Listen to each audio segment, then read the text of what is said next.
नमस्कार, आप देख रहे हैं खबर उत्तराखंड। मैं हूं आपके साथ तन्वी। रुक करते हैं खबरों का, लेकिन उससे पहले एक नजर डालते हैं इस वक्त की हेडलाइंस पर। एबीवीपी का राष्ट्रीय अधिवेशन में सीएम धामी ने की शिरकत। गोरखपुर के श्री कृष्णा पांडे को युवा पुरस्कार से किया सम्मानित। उत्तराखंड में युवाओं के लिए नया मिशन। सीएम धामी का रोजगार स्टार्टअप मॉडल बन रहा गेम चेंजर।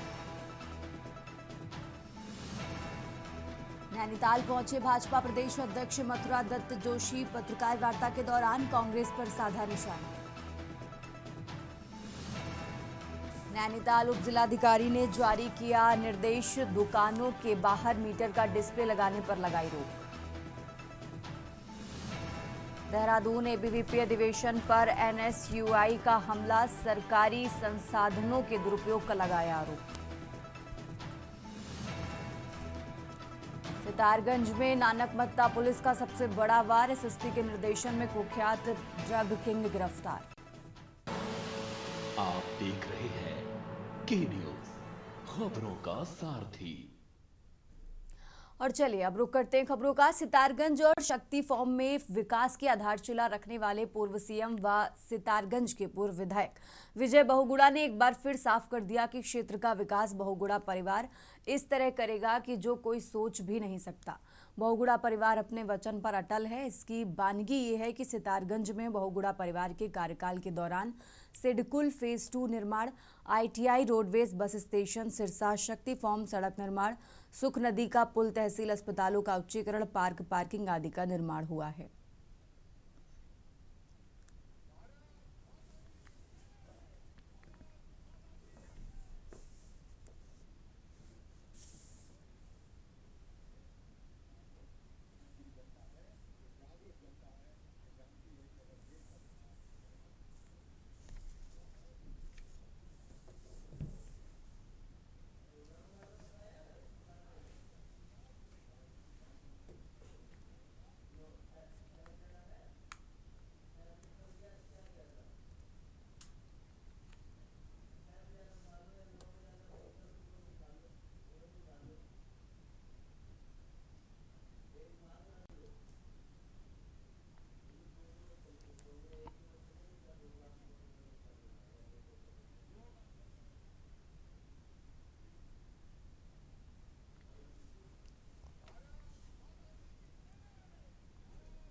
और अब खबर विकासनगर से है, जहां प्रदेश की धामी सरकार की नीतियों और जन कल्याण की योजनाओं को आम जनमानस तक पहुंचाने का काम किया जा रहा है।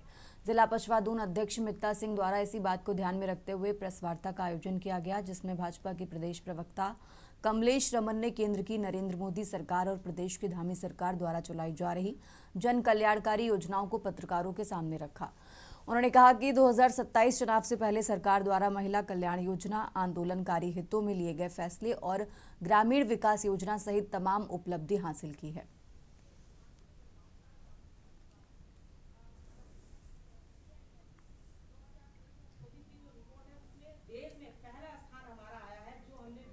चाहे उसमें युवा हो, चाहे उसमें दलित हो, उसमें हमारे माइनॉरिटी हो, वर्ग के बारे में सोचते हैं और इसीलिए वो ऐसे ऐसे प्रयास करते हैं कि हमारा प्रदेश आगे बढ़े।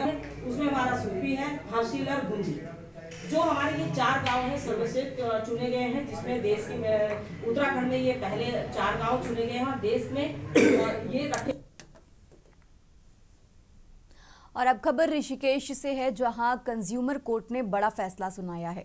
देहरादून के मैक्स सुपर स्पेशलिटी अस्पताल में 2014 में उपचार के दौरान महिला की मौत के मामले में कंज्यूमर कोर्ट ने एक डॉक्टर को लापरवाही का दोषी मानते हुए 10 लाख रुपए का जुर्माना लगाया है। हरिधाम कॉलोनी ऋषिकेश निवासी शकुंतला देवी को 14 अप्रैल 2014 को सर्जरी के लिए भर्ती किया गया था। जांच के दौरान डॉक्टर द्वारा लगाया गया इंजेक्शन लगते ही उन्हें हार्ट अटैक आया, जिसके बाद वो कोमा में चली गई और करीब 1 महीने बाद उनकी मौत हो गई।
मैंने 14 अप्रैल में अपनी माताजी की सर्जरी के लिए मैं मैक्स हॉस्पिटल लेके गया था, जिसमें कि उनके डॉक्टरों के द्वारा लापरवाही हुई। डॉक्टर अमित राणा के द्वारा इंजेक्ट करते हुए टेस्ट के दौरान मेरी माताजी का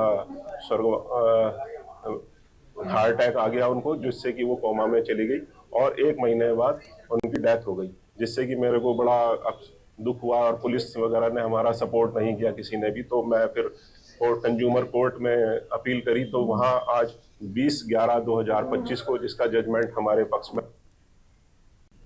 आगे बढ़ते हैं खबरों में। अपने 1 दिवसीय दौरे पर नैनीताल पहुंचे भाजपा प्रदेश अध्यक्ष मथुरा दत्त जोशी ने नैनीताल क्लब में आयोजित पत्रकार वार्ता के दौरान कांग्रेस पर निशाना साधते हुए कहा कि कांग्रेस का केंद्रीय नेतृत्व पूरी तरह से कंफ्यूज है। उन्हें समझ नहीं आ रहा कि कांग्रेस की नीतियों को कैसे आगे बढ़ाया जाए।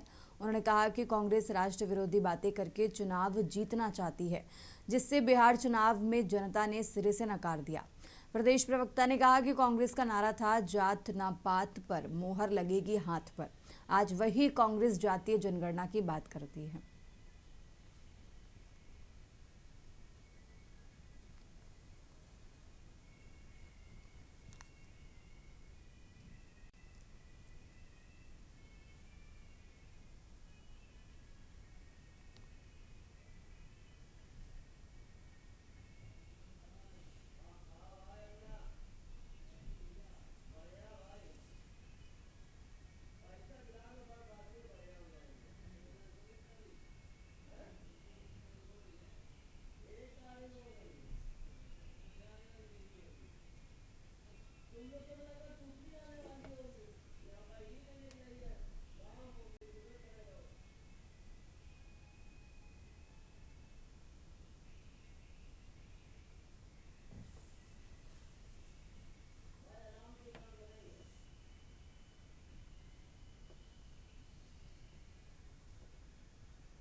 जिस तरीके से हरीश रावत जी ने हरक सिंह जी पर तमाम आरोप लगाए थे राजनीतिक रूप से, सबसे बड़ा सवाल तो है कि क्या हरीश रावत जी ने हरक सिंह जी को हर मामले में माफ़ कर दिया है? कभी उजाड़ू बलदों की बात करते थे, कभी गद्दारी की बात करते थे, कभी पार्टी को धोखा देने की बात करते थे। तो आज जो स्थिति बनी है, क्या ऐसी स्थिति में हरीश रावत जी स्वीकार करेंगे? ये बड़ा सवाल है। लगता नहीं कि हरीश रावत जी हरक सिंह जी को माफ करेंगे। हरीश रावत जी तो कभी चतुर्भुज नेतृत्व की बात करते हैं, 5 पांडवों की बात करते हैं। आगे बढ़ते हैं खबरों में। नैनीताल बजरंग दल द्वारा उपजिलाधिकारी को मीट की दुकान बंद कराने के संबंध ज्ञापन दिया गया। संज्ञान में कहा गया कि मंगलवार को जगह जगह मंदिरों में हनुमान चालीसा का पाठ कर प्रसाद वितरण किया जाता है। भक्तगण गली मोहल्लों से मंदिर आते हैं और जगह जगह मीट मछली की दुकान खोली रहती हैं, जिससे मस्तिष्क पर गलत विचार आते हैं। हिंदू धर्म की आस्था पर ठेस पहुंचती है और मंदिर में आने वाले सभी भक्तों का ये कहना है कि हिंदू धर्म की आस्था को देखते हुए मीट दुकान व रेस्टोरेंट व होटल में बाहर से मीट मुर्गा मछली न लटकाया जाए। ज्ञापन का संज्ञान लेते हुए उपजिलाधिकारी ने नगर के दुकानदारों को निर्देश जारी किए हैं।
माननीय एसडीएम साहब के सामने एसडीएम साहब भी उसमें थे और मल्लीताल व्यापार मंडल, तलताल व्यापार मंडल और बजरंग दल के कुछ पदाधिकारी भी उसमें सब लोग शामिल थे, जिसमें ये बताया गया है कि यार देखो मीट की दुकान तो बंद नहीं हो सकती हैं, क्योंकि उसमें से भी उन्होंने दोनों पक्ष सुने। दोनों पक्षों में उन्होंने ये कहा कि अगर उनके साथ भी जो दुकानदार है, एक दुकान के साथ 3 परिवार पल रहे हैं, तो उनका भी नुकसान है।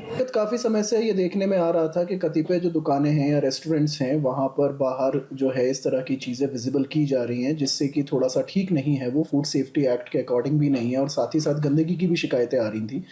तो उसी सब समस्याओं के दृष्टिगत एक बैठक ली गई सारे स्टेक होल्डर्स के समक्ष, और ये बैठक में ये निर्णय लिया गया कि आने वाले समय में आज से ही वहाँ पर इस तरह का कोई भी विजिबिलिटी चीज़ नहीं की जाएगी, जिससे ये प्रतीत हो कि वहाँ पर क्या बन रहा है या क्या नहीं बन रहा है।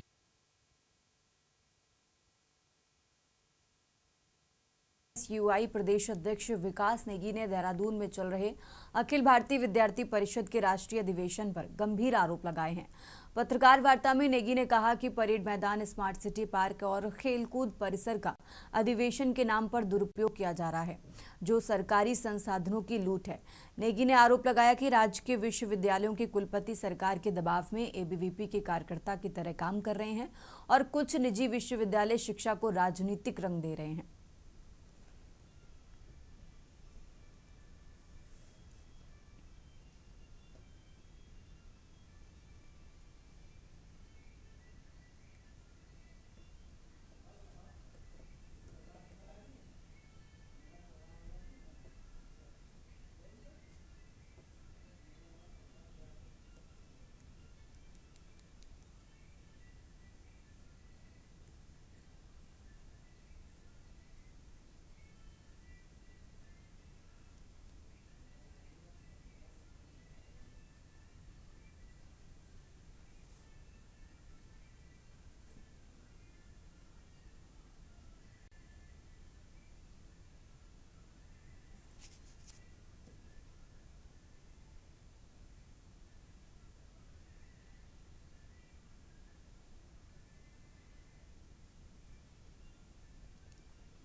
आगे बढ़ते हैं खबरों में। प्रदेश में बिजली के स्मार्ट मीटर लगाने पर रोक लगा दी गई है। बिल गलत आने और समय पर नहीं आने की शिकायतों के बाद यूपीसीएल मुख्यालय की ओर से नए आदेश जारी किए गए हैं।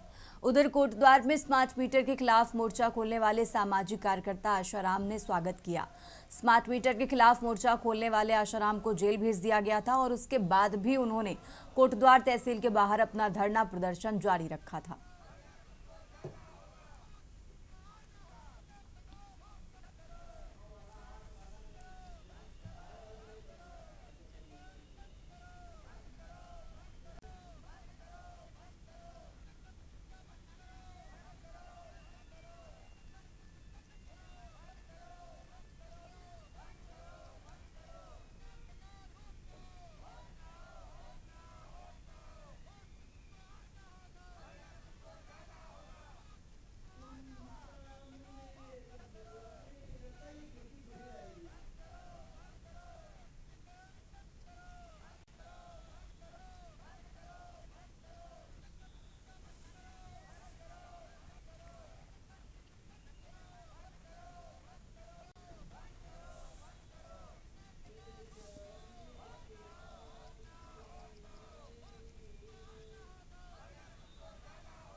जिस कंपनी का, जिस ठेकेदार का ठेका है, उन लोगों ने मोहल्ले मोहल्ले में जाकर लोगों को दबिश दी, जनता को दबिश दी, महिलाओं को डराया कि साहब तुम्हारे खिलाफ़ मुकदमा हो जाएगा, तुम्हारे खिलाफ़ कानूनी कार्रवाई होगी।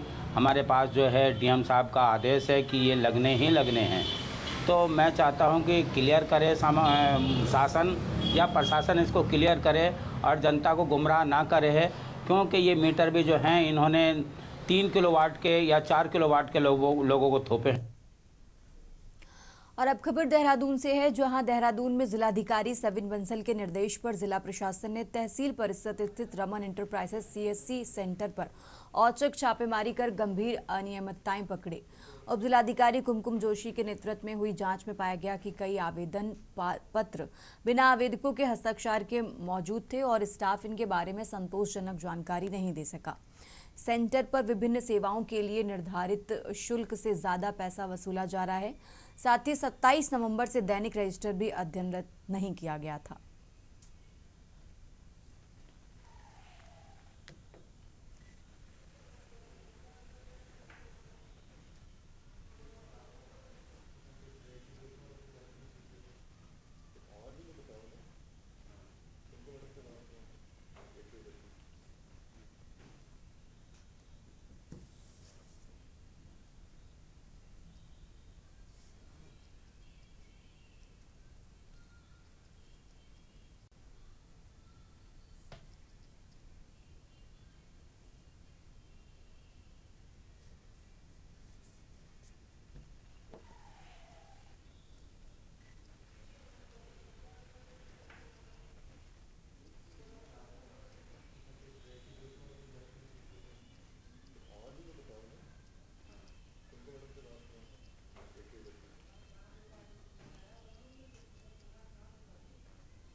उत्तराखंड की खबरों में फिलहाल इतना ही। आप देखते रहिए के न्यूज़ इंडिया।